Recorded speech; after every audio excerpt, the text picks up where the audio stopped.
যে অপরাধ গুলা করবে, যে একজনকে ঘুষি দিল, যে একজনকে লাঠি দিয়া বাড়ি দিল, যে একজনকে চেয়ার দিয়া আঘাত করলো, তাকে যারা যারা এই অন্যায়গুলা করবে তাদেরকে তাদের গ্রামের বাড়িতে নিয়ে তাদের আত্মীয় স্বজনের সামনে একবার কান ধরে উদ্বোস করান, 10 বছরের জেলখানা হয়ে যাবে।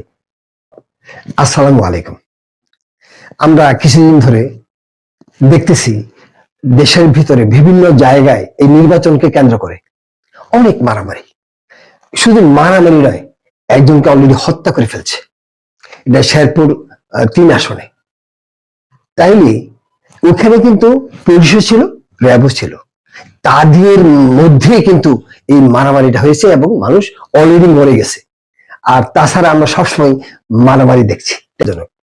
আমরা গত 53 বছর আমরা কিন্তু একই ভাব দেখেছি, একই রকম দেখেছি। একই জিনিস যদি আমরা দেখে থাকি তাহলে এটা এবারও ঘটবে। তাহলে নির্বাচন কমিশন কি করলো, আইন বিভাগ কি করলো? তারা কি 1860 সালে সেই আইন দিয়ে এখনকার বর্তমানে মানুষকে নিয়ন্ত্রণ করবে? না, এটা সম্ভব না। তাহলে তারা নতুন ভাবে যাতে মানুষ ভয় পায় সেই কাজ করতে হবে। আমরা একটু যদি খেয়াল করি, যারা দুর্নীতি করে, অপরাধ করে, যার কিছু করে, যে কিছু কাজ করে না কেন, যে কোনো অপরাধ করলে আমরা ঠেলে নিয়ে তারে কোথায় ঢুকাই? জেলখানায় ঢুকাই। দেখেন, সে কিন্তু জনগণের সাথে এখানে অপরাধ করলো, জনগণের সাথেই সে কিন্তু মানে যে অন্যায় অত্যাচার অবিচার করলো, আবার জেলখানায় বসাই কিন্তু জনগণের টাকাই আবার বসাই বসাই খাওয়াচ্ছেন। তাইলে জনগণের লাভ হলো কি? এক হলো জনগণকে এখানে অত্যাচার বিচার করলো, আবার এই জনগণের টাকা দিয়েই জেলখানায় বসাই বসে তাদেরকে খাওয়াচ্ছেন। তাহলে সিস্টেমটা কিন্তু আমরা সঠিকভাবে দেখছি না। 1860 সালে যদি ওই আইন দিয়ে যদি এখনকার মানুষকে নিয়ন্ত্রণ করতে যান তাহলে কিন্তু পারবেন না। তাহলে আসেন কিভাবে এই মারামারিটা অন্তত পক্ষে নির্বাচনের সময় আপনারা বন্ধ করবেন। সেটা যদি করতে হয় তাহলে যারা যারা ছবি তুলবে, যারা যারা ছবি উঠাবে, ভালো ব্যক্তিরা, তাদেরকে নাম্বারের আওতায় আনেন, তাদেরকে নাম্বারের আওতায় আনেন। আর যারা যারা এই অকাজ কুকাজটি করবে, একজনকে আঘাত করবে, একজনকে লাঠি দিয়ে বাড়ি দিবে, একজনের মাথায় বাড়ি দিবে, তাদের আমরা শনাক্ত করতে পারবো, সরাসরি শনাক্ত করতে পারবেন। আর সেই শনাক্ত করার মাধ্যমে যদি তাদেরকে সঠিক বিচার ব্যবস্থা আপনারা করতে পারেন, সেই নাম্বার খেলা যদি আপনারা খেলাইতে পারেন, তাহলে দেখবেন যে একদিনে বাংলাদেশের সমস্ত মারামারি কাটাকাটি বন্ধ হয়ে যাবে। সেটা কি আপনারা হয়তো সবাই জানেন যে এটা কিন্তু আমি কিন্তু এখন দেখাবো। এই যে আমার রিলে আপনারা দেখতে পাচ্ছেন, একজন আরেকজনকে লাঠি দিয়ে বাড়ি দিচ্ছে, একজন আরেকজনকে ঘুষি দিচ্ছে, একজন আরেকজনকে ঢিল দিচ্ছে, একজন আরেকজনের উপর চেয়ার মেরে মানে মারছে, একজন এই যে এইগুলো কাজ করতেছে। আপনাদের ভাগ করতে হবে, ডিভাইড করতে হবে যে এই যে অন্যায়টা করলো তার শাস্তিটা আপনারা কি দিবেন। মনে করি যারা লাঠি, ব্যাগ বা বিভিন্ন ধরনের কাঠের দ্রব্য দিয়ে যদি বাড়ি দিল, আঘাত করলো, তাকে এক ধরনের বিচার।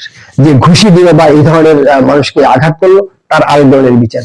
যে নাকি অস্ত্র, যেমন দেশি অস্ত্র যেমন দা, কুড়াল, তারপরে ছুরি, এগুলো দিয়ে আক্রমণ করলো বা এগুলো আঘাত করলো, এটা আরেক রকমের বিচার।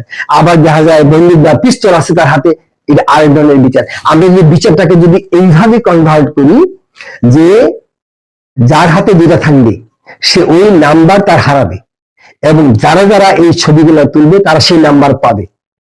তাহলে হবে কি, ইউনিভার্সিটি, কলেজ, যে কোনো জায়গায় তাদের যদি নাম্বার, তাদের বার্ষিক পরীক্ষার খাতায় যদি নাম্বারটা দেওয়া যায়, এবং যারা নতুন চাকরি করবে চাকরির জন্য যারা এই নাম্বার যদি চাকরির ক্ষেত্রে ব্যবহার করেন, এই নাম্বার যদি যারা এশিয়া রিপোর্টে পান, যারা নাকি চাকরিজীবী আছেন তাদের, যারা নাকি মানে সোজা কথা হলো এটা পজিটিভে চলে যাবে যারা নাম্বারটা পাবে, আর নেগেটিভে যারা থাকবে তারা নাম্বারটা তাদের কেটে যাবে, এবং তারা কিন্তু একটা মানে অন্যায় কাজ করেছে সেটা কিন্তু রেকর্ডে থাকবে, তাদের রেকর্ডে থাকবে।